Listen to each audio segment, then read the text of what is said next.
I came to SAIL in 1969 from MITRE because I had become convinced, and I'm still convinced, that proof of correctness of programs was the most important problem in modern engineering. My view of this was a little different from John's and some other people's. I had been working on symbolic mathematical manipulation, which was an area in which, you know, we all sort of in principle knew how to do little integrals, and the idea was if you wrote a program, you could do a bigger integral. And I actually perceived the attitude toward proof of correctness is similar. We could manage to prove the correctness of a 3-line program, and so a 3,000-line program is just a matter of something that would manage the proof process. I had a different view, and I thought that the reason we couldn't prove programs correct is we didn't know how to program.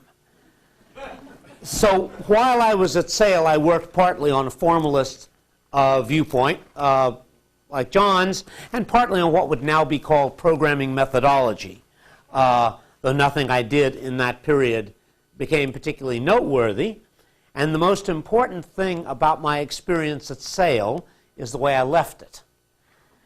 Because in August 1972,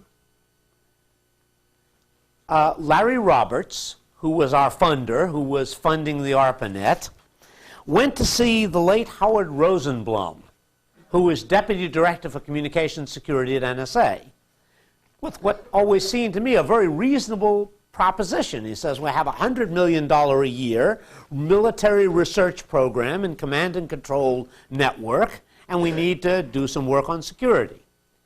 And I used to tell this story as a business of, you know, NSA was so snotty that a mere $100 million a year military research program didn't, you know, they weren't their customer, but actually it's more reasonable than that. The fundamental point was Larry Roberts didn't want to support any secret research, and Howard Rosenblum didn't want to do anything else. So there was no agreement, and Larry Roberts, you know, drove back down to his office in Reston or something like that, Washington, and you know, Larry Roberts' job was sitting there, and his principal investigators, his grantees, would come around and he'd chat them up about what interested him. And John McCarthy showed up, and so Larry Roberts talked to him about network security, which, of course, all of us envisioned at that time. We now see the field as very different from cryptography, but at the time, cryptography was for us the great stumbling block, and we saw that as the key to network security. But John McCarthy comes back from Washington. What does he do? You know, he chats up his research staff on what he's heard that's interesting in Washington. And several people got interested in this subject and worked on it for a couple of weeks. John had a cryptographic system that he had designed, has since been rediscovered and called a shrinking generator. It's based on the gather instruction of the Russian Besom-6 computer, and the cryptographic application there is not accidental.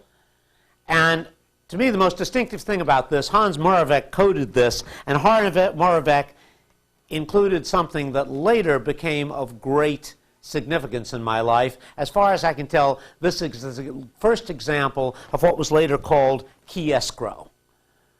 Moravec thought, you know, well, he's writing an encryption program. Somebody might encrypt something with it. He might want to read it, so he just stashed the key there where he could find it.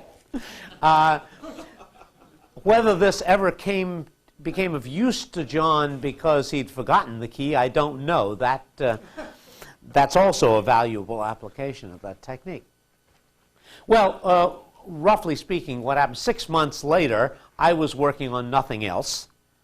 John McCarthy was fed up to his back teeth with me because I was being supported by under-the-table money from NSA. Right?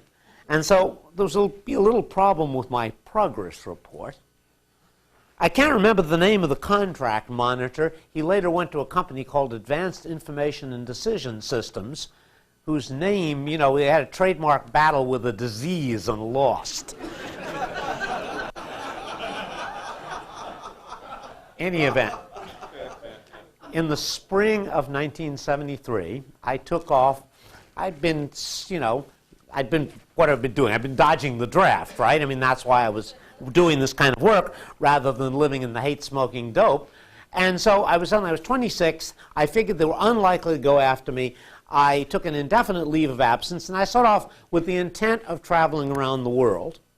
But this process began with driving around the United States, and I was thinking about cryptography and digging up hard-to-find manuscripts in libraries and talking to anybody who was willing to talk. And kind of in succession, this brought me, about 3 discoveries.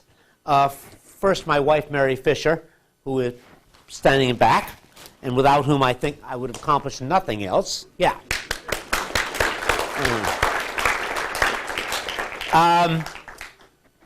Second, I went to Yorktown Heights to visit a man named Alan Tritter, of whom I'd heard for years. He called himself the biggest man in computer science. Weighed 500 pounds. Bigger than Joel Moses. And he introduced me to his boss, Alan Conheim, who was running the only significant non-governmental cryptographic laboratory in the country at that time. And they're the people who eventually developed something called the data encryption standard. And they had a man who died about 1990 who wasn't there that day because he basically lived in Cape Cod no matter where he was working, named Horace Feistel. At any event, Alan Conheim was very secretive. And he didn't want to tell me anything, actually only told me one thing. And since then, he's wished he'd never said that. That was, 2 people can work on a problem better than one. And my old friend Marty Hellman is working on this problem. And when you get back out to Stanford, you should look him up. We worked together for 4 years, did better work jointly than either of us has ever done separately, or at least more noted work, and became a great pain in Alan Conheim's ample tush. Even can't back out to Stanford.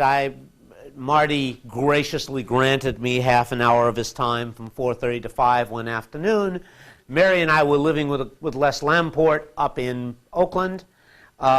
We drove down here. Mary took the car and went off to Stanford Shopping Center or somewhere and called, a bit after 5, says, "What's up?" I said, "We're just getting into our stride." And Marty invited us over to dinner, and as families, it just all worked out perfectly smoothly. Marty's mother-in-law is a dog breeder. Mary can recognize 300 breeds of dog at a glance. Marty and I each found the other the most, best-informed person in cryptography willing to talk about it he'd yet run into. Marty was a man of pots of money and this, that, and the other. He supported me.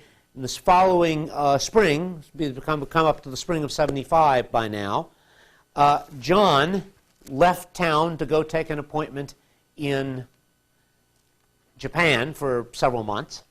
And Sarah, who's sitting over there, was, perfectly capable of taking care of herself except for one thing. This is California, not New York. She was 14 or so, and she couldn't drive. And so Mary and I moved into John's place, and Mary was working up in the city for British Petroleum supporting us. I had an idyllic circumstance, right? I mean, I was a house husband. I was taking care, cooking for everybody, cleaning everything up, cleaning the place up, and I had all afternoon to myself and the great luxury that's now common, but was rare then, of an IMLAC, I think it was, high-speed, that is 5 kilobit or something, connection to the lab, and I could work there in the luxury of John's office. And on a day that I have lost, because I had been keeping a journal of what I called ambitious questions in cryptography. I really wanted to do something more conservative, design conventional cryptographic systems, do some cryptanalysis, something like that. But these more farther-fetched problems kept occurring to me, and I was writing them down. And when I hit the one that's now called public key cryptography, I realized I had something really important, and I knew that the computer wasn't secure, and so I didn't write it down. or at least I didn't write it on the computer and have lost the exact date. When Mary came home, I explained it to her.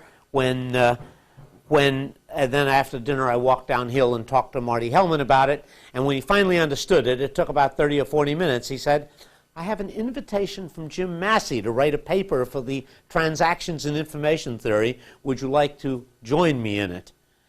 And so this leads me to the final point.